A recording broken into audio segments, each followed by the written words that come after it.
The Forgotten Truth About Human Prosperity. Welcome to your personalized podcast from Neurosoft. I'm genuinely excited to explore something profound with you today.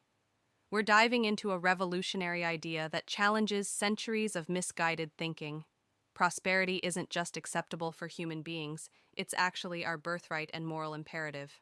For too long, we've been conditioned to whisper about wealth, to apologize for success, and to believe that virtue somehow requires struggle. But what if everything we've been taught about prosperity is backwards? What if the pursuit of abundance isn't selfish, but essential, not just for ourselves, but for humanity's flourishing? Today, we're drawing wisdom from 6 remarkable works that, when woven together, reveal prosperity's true nature. From Catherine Ponder's Spiritual Laws of Abundance to Ayn Rand's philosophical defense of rational self-interest, from Brent Kessel's Psychology of Money to Yancey Strickler's vision of values-driven prosperity, Adam Smith's moral foundations, and Deepak Chopra's consciousness-based approach. These voices create a symphony that will forever change how you think about wealth, success, and your right to thrive. But you need to consider this first. When we place Ayn Rand's defense of rational self-interest alongside Deepak Chopra's spiritual abundance principles, the philosophical distance seems insurmountable. Yet a closer examination reveals a surprising overlap. Both reject the notion that virtue requires self-denial, and both insist that human flourishing demands unapologetic pursuit of one's authentic nature. Beyond medieval myths, reclaiming our divine inheritance. The notion that poverty equals virtue represents one of history's most destructive lies. This medieval control mechanism convinced masses that suffering served God while wealth corrupted souls. Yet examine the Bible's actual prosperity stories. Abraham's vast herds, Joseph's Egyptian riches, Solomon's legendary wealth. These weren't struggling saints, but abundantly blessed individuals whose prosperity enabled them to serve others magnificently. Catherine Ponder reveals in The Dynamic Laws of Prosperity that this poverty consciousness creates a spiritual prison. When we believe we don't deserve abundance, we subconsciously repel opportunities and sabotage success. Meanwhile, financial strain fuels most human suffering-filling prisons, destroying families, crushing dreams. Poverty serves no divine purpose. It merely limits our capacity to contribute. The real spiritual error isn't wanting prosperity, it's believing scarcity honors the infinite. As Ponder explains, the universe operates through abundance principles. Every breath you take draws from an atmosphere containing quintillions of molecules. Every cell in your body participates in countless chemical reactions occurring millions of times per second. Nature knows no shortage.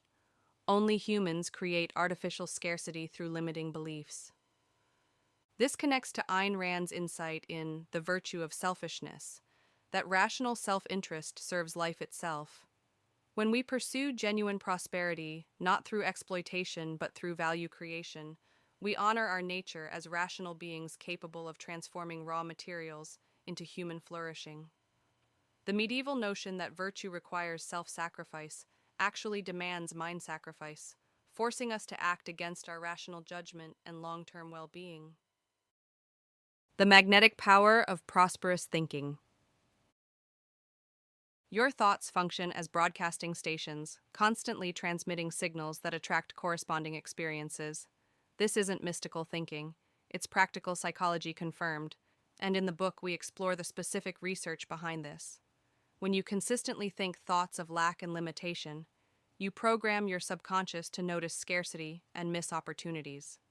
Conversely, when you cultivate expectant, abundant thinking, you literally rewire your brain to recognize possibilities others overlook.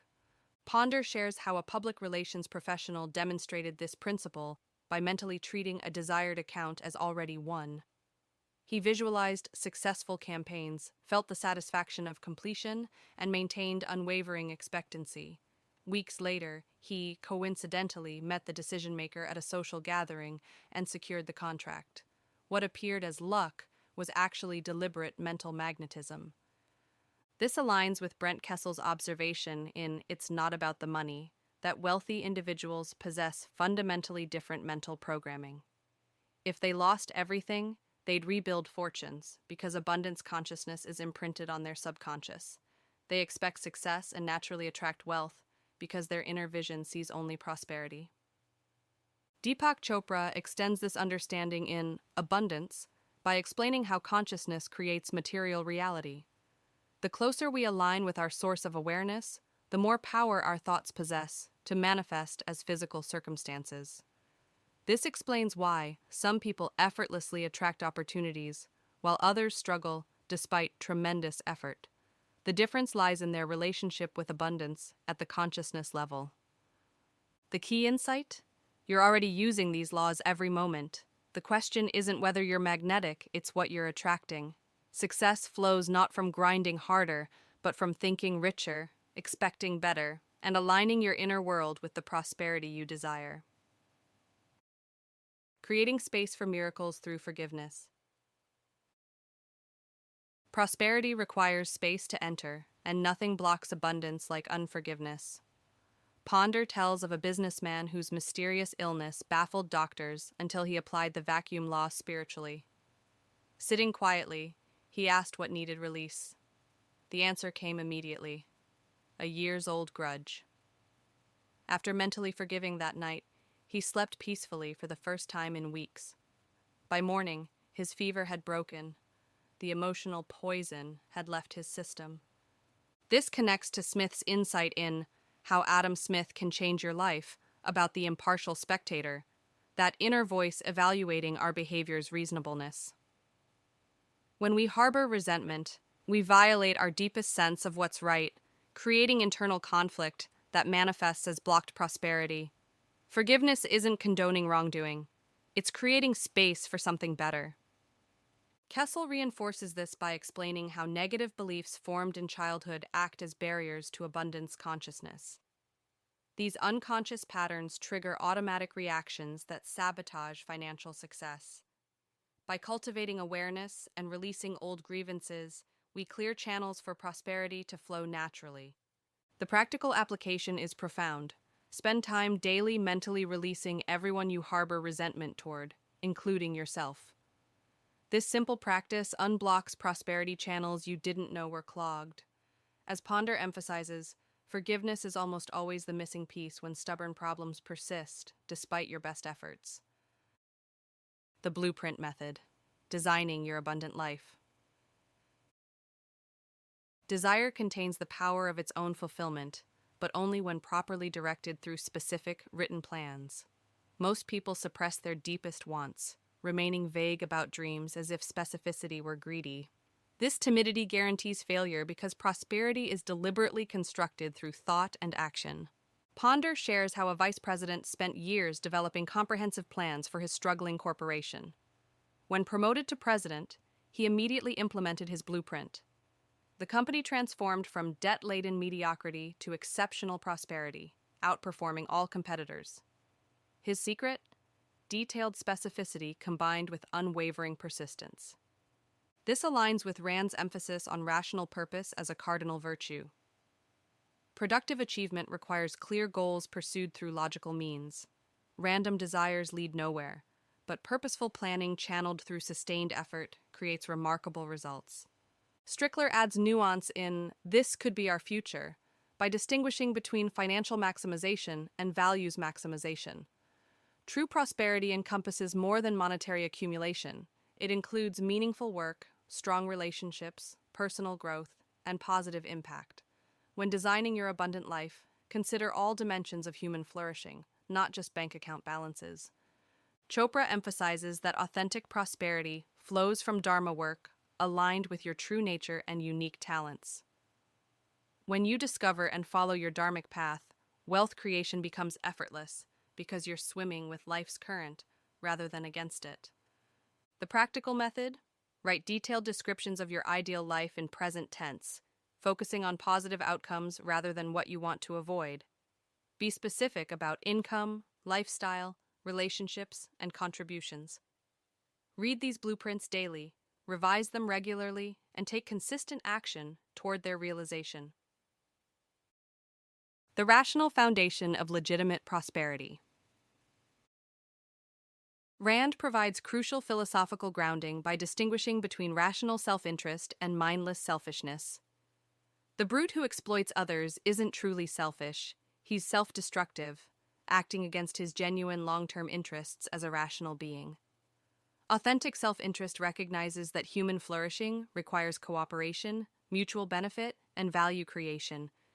This connects to Smith's moral philosophy, which shows how individual virtue serves collective good.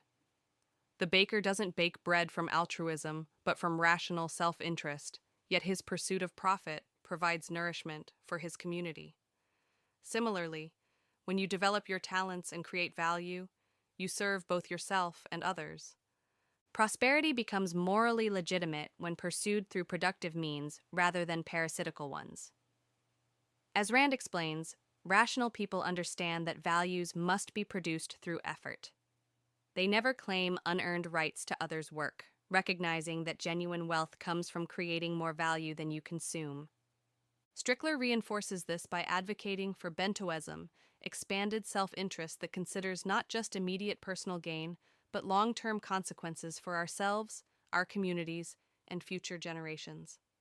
This broader perspective leads to more sustainable and fulfilling prosperity. The key insight: prosperity pursued through value creation, skill development, and mutual benefit isn't just acceptable, it's morally imperative. When you develop your potential and share your gifts, you honor both your rational nature and your social connections. The psychology of abundant self-esteem. Mental health and prosperity are intimately connected through self-esteem, your evaluation of your own worth and efficacy. Rand explains that self-esteem reflects a mind committed to reason, while false humility requires abstaining from thought. Pride must be earned through effort and achievement, creating the psychological foundation for sustained success. Kessel reveals how this plays out practically in our relationship with money. People with healthy self-esteem value their time appropriately, charge fair prices for their services, and expect to be treated with respect. Those with low self-esteem undervalue themselves, work for less than their worth, and unconsciously sabotage financial success. Smith adds depth by explaining that we naturally desire not only to be loved, but to be lovely worthy of admiration through genuine virtue. This creates the proper relationship between inner character and outer success. When reputation matches reality, prosperity feels authentic and sustainable. Chopra extends this understanding by connecting self-esteem to our relationship with creative intelligence. When we recognize ourselves as expressions of infinite consciousness, artificial limitations dissolve. We stop apologizing for our gifts and start sharing them boldly. The practical application: develop genuine pride in your achievements while maintaining humility about your potential for growth. Charge what you're worth, expect respectful treatment, and refuse to apologize for your success. Prosperity flows naturally to those who value themselves appropriately. Practical playbook for prosperous living. Transform these insights into daily practice through specific actions. Begin each morning by affirming your worthiness of abundance, not as empty positive thinking, but as recognition of your inherent value as a creative being. Spend time visualizing your ideal life in vivid detail, feeling the emotions of already having achieved your goals. Practice the vacuum law by releasing anything that no longer serves, old grudges, limiting beliefs, possessions that drain energy. Create physical and mental space for better things to enter. Forgive everyone daily, including yourself, recognizing this as practical prosperity work rather than mere spiritual exercise. Write detailed prosperity plans with specific timelines and action steps. Review and revise these regularly, taking consistent action toward their fulfillment. Focus on creating value for others through your unique talents and interests. This aligns your prosperity with service. Cultivate relationships with people who support your growth and abundance consciousness. Limit exposure to negative influences that drain your energy or reinforce scarcity thinking. Surround yourself with evidence of prosperity and possibility. Most importantly, Align your daily work with your deeper purpose. Whether employed or self-employed, find ways to express your authentic gifts and create meaningful value. When work becomes an expression of your true nature rather than mere survival activity, abundance flows naturally. Living your birthright of abundance. As we conclude this exploration, recognize that prosperity isn't something you must earn through suffering or justify through guilt. It's your natural state as a conscious, creative being.